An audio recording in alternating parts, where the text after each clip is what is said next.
Bonjour et bienvenue aux allurophiles, les passionnés et amoureux du chat. À l'ordre du jour, faut-il punir votre chat quand il a fait une bêtise? Vous me direz, question bête.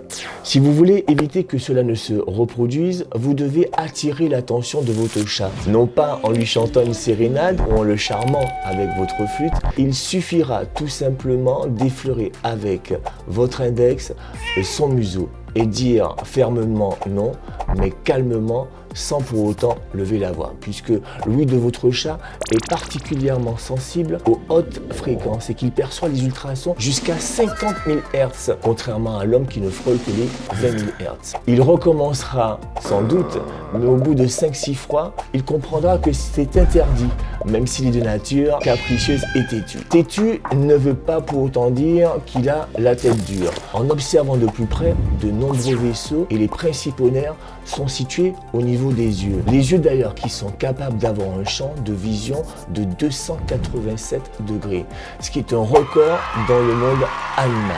Inutile de dire que la fessée, ou ne serait-ce qu'une légère tape sur l'arrière-train, cette idée ne doit absolument pas vous effleurer l'esprit, même si vous pourriez avoir le cul entre deux chaises. On pourrait s'asseoir pour en débattre. Il est vrai que sa fabuleuse résistance physique lui a valu la palme de la longévité avec 7 étoiles de vie, ou encore sa capacité de se durcir en cas de chute. Ne dit-on pas que le chat retombe toujours sur ses pattes? Une affirmation qui n'est pas véritablement certaine.